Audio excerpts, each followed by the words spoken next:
Welcome to On the Level, broadcasting from the Blue Ocean Network studios here in Beijing. My name is Fergus Thompson.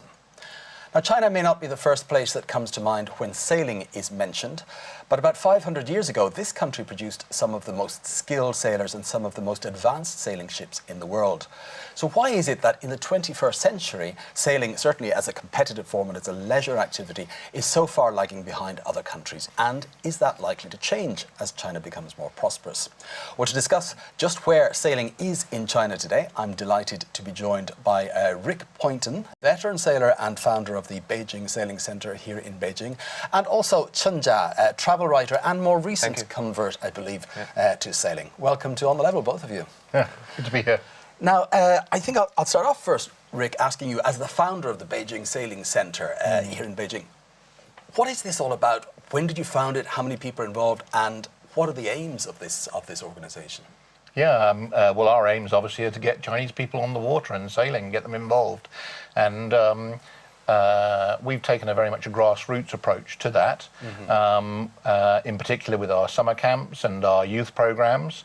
And we are now the largest participation group in China. We have the market share in terms of sailing summer camps in the whole of China. So in an average year, how many people will be involved in some way through you? This year we will have taken something of the order of 600 kids sailing. Right. Will have joined us for at least a week. Right. So you mentioned kids there, so and grassroots. So here in China, you're really sort of trying to get people interested from the bottom up? That's been our approach, and you know, for Chinese people there are three principal concerns when we start talking about sailing. They feel that it's probably going to be very dangerous. It's probably going to be a very technical sport to learn because it requires a lot of professional knowledge. And I forgot what the third one is. Expensive. Oh, it's going to be expensive, that's right. Well, I was just going to ask you, is that something that people in China would, as Rick said, would think of as a barrier to coming into the sport? Because people tend to think, I've got to have a boat, I've got to put it somewhere, going to have these expenses all year round. Are people worried about the cost, and is that something that puts people off? Yes, exactly. I totally agree. The cost is actually one of the main concerns of the Chinese people into this sports. Because just like golf, 10 years ago, people think this is some sports only rich people can take part in.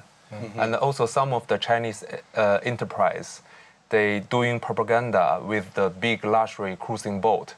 Like there is a famous event in Sanya called Haitiansheng. So old rich people coming to this city and they buying luxury boat and having pretty girls around, drinking and just to explain to you, this is an event which happens each year, and it's a luxury exhibition where people go, expensive cars, expensive boats, and it's become planes. Sort of notorious, and planes as well. So that is a perception. Did you have that perception when you first thought about sailing? Well, actually, the first time I come across with sailing was really an accident, because that was a trip when I was doing in America. I wanted to go from Panama to Colombia, and I thought about taking a plane, but I checked the plane ticket is expensive, and I don't want to go by plane also because it's boring. So I see the other travelers is taking a sailing boat, so I think why not? So I took a sailing boat. So before that, I don't have any idea about sailing. Rick, you said people are scared of the technical aspect of losing their lives, and we got from Chen Jia the money. How do you persuade them that those are not true, or are they true? They're not true, no. I mean, they're complete misconceptions. And so the first thing is that if you talk to any insurer, they'll tell you that sailing is considerably safer than skiing. So that gives people a very good marker as to what the relative risks are involved. And lots of Chinese people are taking up skiing and are comfortable with that level of risk. And so if sailing is a lot safer than skiing, then that makes them comfortable. And then secondly, obviously, with respect to the cost, that's something where we're driving that down by providing all the equipment, all the boats, the life jackets, etc. They just pay one price, come along and get on the water. And then with respect to it being a professional sport, most people, their expectation is it's going to take 2 weeks in a classroom before they're even allowed on a boat. Right. So they're really quite surprised when, having arrived at the centre, 30 minutes later they're out on a boat. Right. And so we can talk them through that process and explain to people that, we can get you on the water and get you sailing within a couple of days. You'll be driving a boat on your own quite comfortably. It's going to take you a lifetime to master, but you don't tell them that at the beginning. You can certainly get on the water and get going quite quickly. Chen Jia knows that now. So. Could I ask both of you something that I mentioned earlier in the introduction? In the rest of the world, sailing as a leisure activity and a sport has been something fairly widely practiced for 100, 150 years. In China, that's not the case. What happened to sailing here? Why is China so far behind in this sport at the moment? As you mentioned, 500 years ago, actually China was the leading sailing economy or skills in the world. But after the Ming Dynasty was dead, the Manchu is another minority people in China. They took over the ruling position of China. And they're afraid of Ming Dynasty's skill in the sailing world. So they try to close the sea and shut down the sailing factory, the boat factories, I mean. So they're scared of the sea. So basically their idea is to close the sea and stop sailing. So in more recent times, though, we have Hong Kong, part of China. There's a vibrant sailing scene in Hong Kong, as far as I'm aware. But did China suffer the same sort of conception during the last 50 years when the communist government took over that it's a sort of a bourgeois sport, or it's expensive? I presume it wasn't encouraged over the last sort of 50 years or so. I think there was a general lack of any recreational activity over the last 50 years, and so you're seeing a huge boom in recreational activities in the middle class, in the emerging middle class that exists now.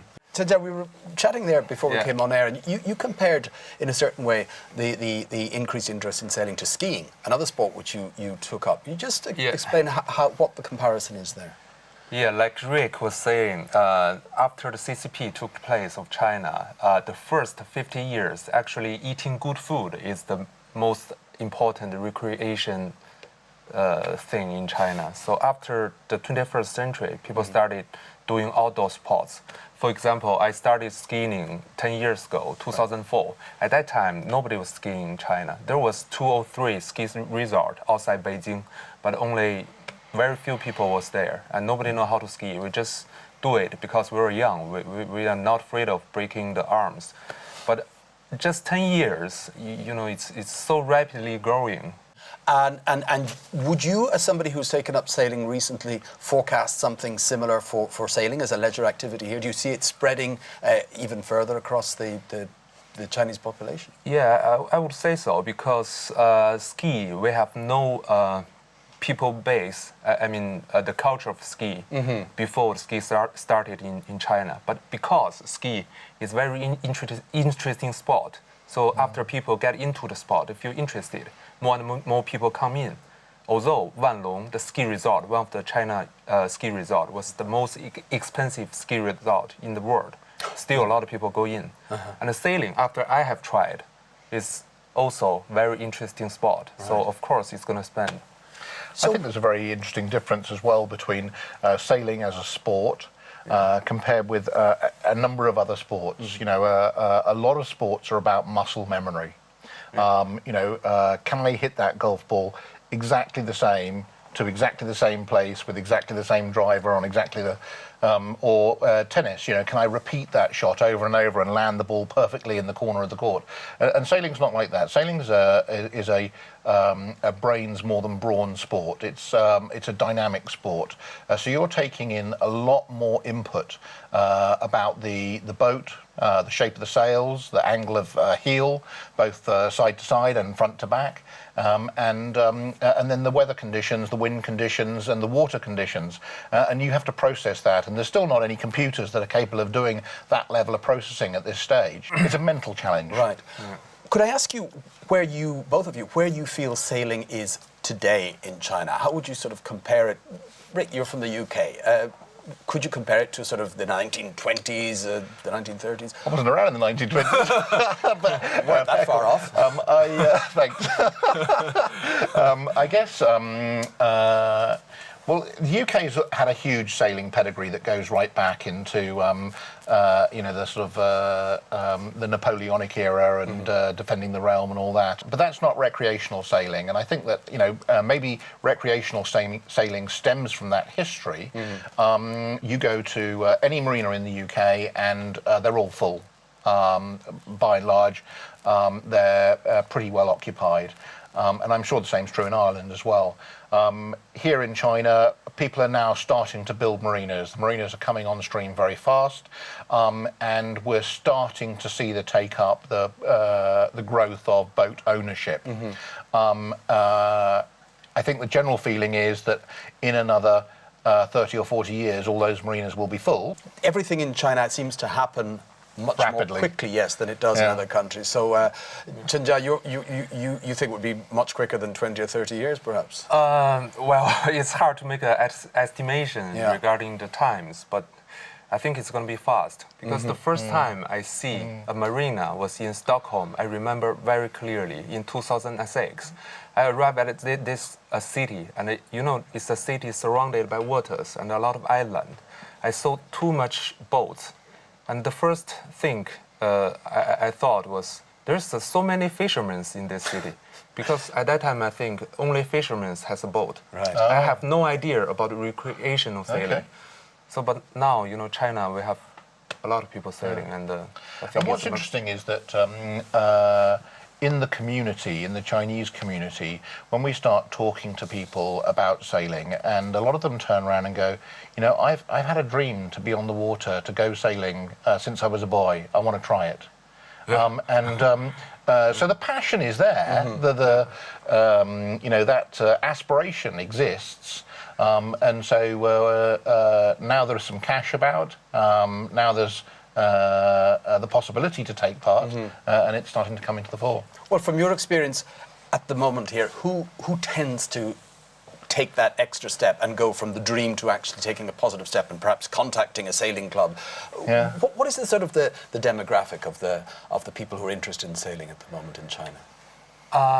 For me, just like I said, 8 years ago, I think all the sailing boat was fisherman's boat. But now I have already started sailing or working in a sailing club. So I think for most of the Chinese who is traveling abroad, that's the first group of people who will want to learn sailing. Because they traveling, they see all the marinas, they see the foreigners sail on a boat to fishing, to diving, and to swim. That's really relaxing and a new way of traveling. Right. So why can we do it? So that group would be self-defining as people who are more adventurous perhaps than others because they've travelled abroad, and secondly, they have certainly some money to get abroad. What do you think, Rick, would be the next step after that from these adventuresome people? Who are the next? I mean, typically what we're saying is that when we first started, it was largely expats that came. That was back in 2007. They started to bring their Chinese friends with them. So, this is great sport sailing. You must come with me and have a try. And they go, okay, I'll give that a go. So they come along and they go, actually, this is good fun. Maybe I could come back with my company group, or maybe I can send my school group, or maybe my kids would like to come and do a summer camp. And so typically we're seeing quite a broad age range. I mean, we typically start with kids as young as 6, 7 or 8, but we're still seeing people coming along who are 50, 60 and active and want to have an outdoor life. I guess the common themes are that they tend to be middle managers, they tend to be business owners, they tend to be independently wealthy. Not the billionaires, but the people who actually want to do things, get on a boat and take it for sailing. And this, of course, this is a class which is growing like everything else in China. Very, and very if I can add one point, the other issue is the parents, they want to fulfill the dreams they didn't come into true as their children, because for the kids who are 80 years old, their parents were born in the 60s or the 70s. They were the suffer from the Cultural Revolution and stuff. They didn't have any recreational life when they were young, so they want their kids to enjoy as much as possible. Interesting point, yes. Yeah. And I think a lot of those parents are looking at overseas education for their kids. So they're very keen for the kids to experience an international lifestyle, take part in internationally recognized sports. And, you know, as any parent will tell you, you know, in the West, you want your kids to go and join the yacht club, join the golf club, join the tennis club. So you need to have the right skills to be able to talk the talk of the bar. This is what's going on here at the moment. You're talking about training people sailing on dinghies and smaller sort of competitive type boats. In terms of what we often see in the marinas, cruising, people who travel on longer distances, sometimes around the world, there doesn't seem to be a lot of these sort of yachties, as they're known, people cruising around the world coming to China at the moment. Why is that? What are the obstacles? It's a tricky one, really. I mean, I think that if you get in a boat in England and you sail across to France, there's no customs booth at the other end. No one stamps your passport. You just go shopping in the supermarket, come back, get in your boat and sail back again. Right. China doesn't have that confidence in completely opening their borders in that respect. And they have this very well-controlled process to manage and to be able to be confident in who's coming in and out of the country. Right. And I think, so as a consequence, they just don't quite know how to handle it. Right. I think it will come. But basically, if you come in a large freighter or a tanker or a cruise ship, then they know what the process is. Right. It's well documented and everybody knows what to do. When you come here in a small yacht, you know, 30, 40, 60 foot, then they don't kind of have a process in place yet for how to handle that. Is there any awareness at the government level, for example, that this is something that might be beneficial to expand, that if more people were coming in this way, it could have benefits commercially for the country, or are they simply not interested at the moment? No, I think there is an awareness that there is benefit to be had. I think it just takes time to change or to establish a process for how to handle yachts differently from commercial vessels. There is a general lack of marinas in this country. Those are coming on stream. As they come on stream, more people will want to come, and you know, it just takes time for the process to be put in place. Well, marinas you mentioned, and Chen Jia, you said you saw these marinas abroad, and now that they're starting to come here to China, a marina is a business proposition. I mean, people don't set them up for fun; they set them up to make money from them. Is that something that people are interested in here, investing in this area? Actually, I'm a kind of recent investor in the sailing industry because, as I said, I believe sailing is going to be booming in 5 years' time.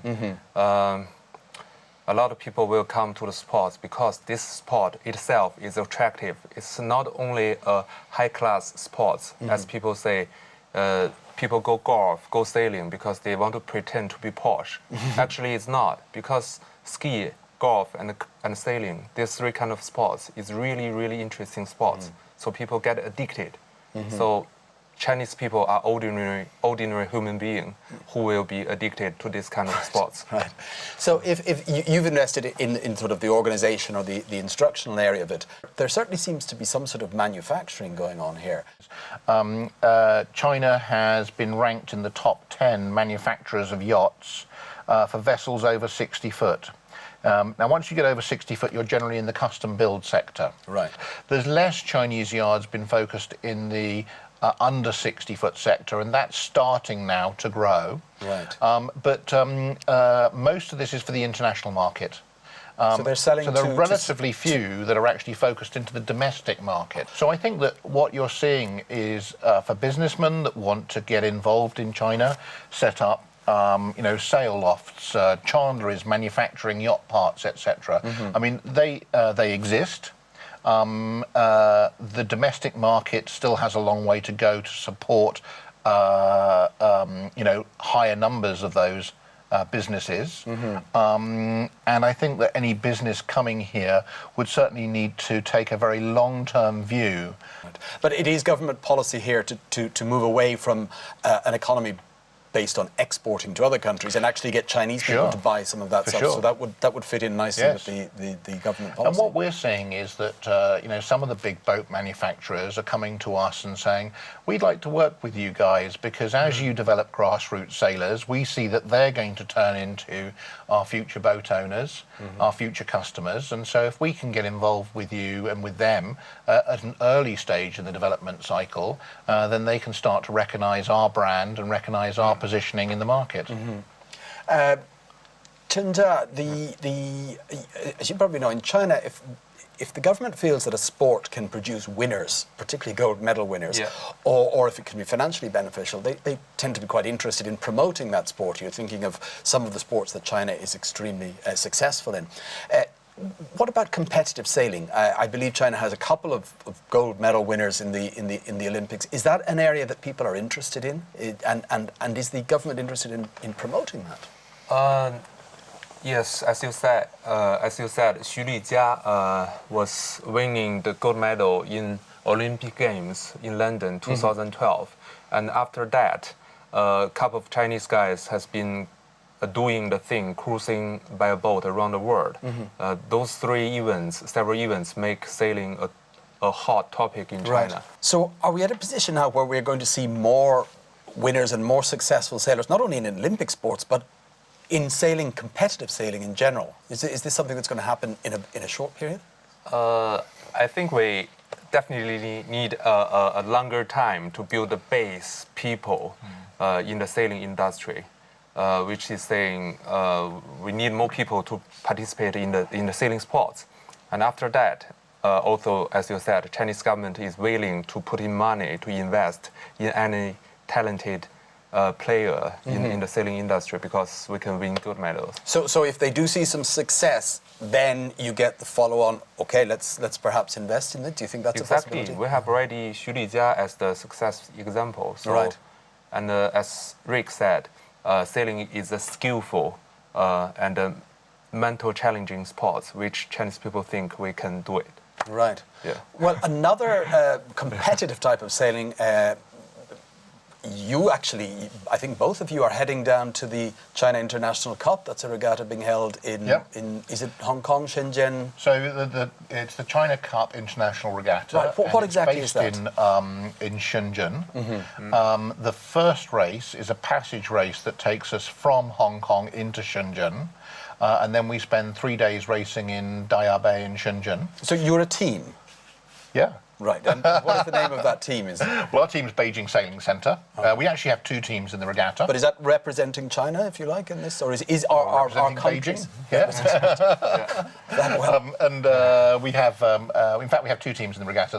There's I don't know how familiar you are with the yachting regattas. We have, in that regatta, we have about 4 or 5 different classes. And each class is a different type of boat. We are in a class which is a Beneteau 40.7. That's a 40.7 feet racing yacht. And then there's a Soto 27 class, which is a 27-foot yacht. And there's a Far East 26 class. And then there's some open classes where the boats are on handicap rather than who crosses the line first. And are there many mainland Chinese sailors involved in this regatta? Yes, huge number. And a huge number of international sailors as well. And in the last, I think this is the 8th regatta, if I remember rightly. The number of international participants has grown every year. The level of professionalism in the event has grown every year. And it is now the largest regatta in Asia. Qingdao, a port city to the east of Beijing here, was the focus of the sailing in the Olympics. Correct. Right. And there was a lot of talk at the time about sailing centres and marinas and clubs being set up, and this was going to be the base for sailing. Did that actually happen? It's now sort of, what is it, 8 years later? Is Qingdao a big sailing centre, or have things gone to plan? I think they're still regarded as being a focal point for sailing. There are several focal points for sailing in China. I think other locations are starting to emerge to parallel them. So there's a huge yachting community in Shenzhen. But the focus for, if you want to take part in the Olympics for China, then undoubtedly you're going to be in and out of Qingdao at some stage. Sanya is obviously developing as a focus because that's the sort of subtropical island right to the south of China. And because of the climate. So, they call it the Pearl of the Orient, and with good reason. It's a lovely climate down there, and especially through the winter. So a lot of marinas developed in Sanya, and a lot of them looking very full already. And then where we are in the north of China, our season is May to October, and during that time, we're very accessible for Beijingers to get out to the coast, just a few hours drive to our east, and that's where we're based. Well, another aspect of sort of competitive sailing, but also mixed in with business, is the ocean races, like the Volvo race, which is actually taking place at the moment. These are very fast, large sailing ships which are sailing around the world. Now, the Chinese interest in this is a sailing boat called Dongfeng, which is one of the teams. There's not many teams involved. They're actually sailing from Spain to South Africa at the moment. But these costs a lot of money. There's sponsorship involved. This is the first time, I believe, that what could be called a Chinese sponsorship has taken place. This is the third time. So there was in the last edition, you had a Sanya, a team Sanya taking place, and then in the previous edition, what was the name of the boat? Green Dragon. Green Dragon. Being run by Ian Walker. So this boat has a number of Chinese sailors on it. Some of them, Chen Jia, probably interesting for you, not hugely experienced sailors, but they're sailing in this top level event in the world. Yeah. Is there a sense there that, are we going to see a Chinese team completely crewed with a Chinese crew in the next few years in this sort of race? Is it that sort of level of increase in skills and accessibility? The Volvo is a hugely challenging team event. It really is the sort of Everest of sailing, and you need to put a team together that's 8 people plus on-board reporter. And the ideal person is generally sort of ex-special forces, capable of lifting, 120, 160 kilo sails around the boat. So it's a tough challenge. It's a very tough race, and I think that most of those sailors have come from Olympic sailing backgrounds. There's plenty of gold, bronze, silver and bronze medals smattered around the fleet. So I think that as sailing grows in China, there's more and more opportunity for that to happen. But it's certainly going to take time for it to get to the point where it's a fully Chinese team on board. Right, and of course I think there is also the benefit, the business involvement here, in that Volvo has bought Dongfeng, we should explain, is a big manufacturer of trucks here in China, heavy duty trucks, and Volvo has bought some of that and is involved in the and it's bringing them profile around the world. And I think that it's also fair to say that if you look around the fleet, all of the boats in this fleet have generally a mixture of international sailors on board.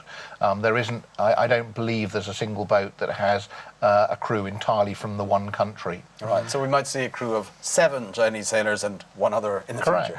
I mean, you look at Abu Dhabi Ocean Racing, which, they have a couple of Emiratis on board. They have a selection of sailors from Australia, New Zealand, America and the UK. So, I mean, generally speaking, when it comes to the Volvo, experience makes a huge difference.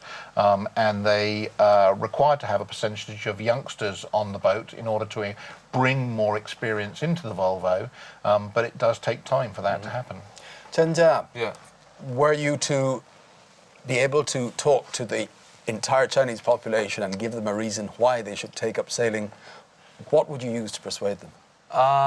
Before you were traveling on the land, you can only drive a car, but after you learn how to sail, you can travel in the sea and see the island you've never been able to see without sailing. So if you get bored on the land, go to the sea and start sailing. And Rick, what can foreign sailors bring to this sort of embryo industry here? How do you think foreign sailors can help to spread the word? Well, we're always looking for more talent to come and help out and help bring their skills and competencies to allow Chinese people to learn from them, Chen Jia, Yeah. Rick Pointon, Thank you. thank you very much for coming on The Level. Thanks, Fergus.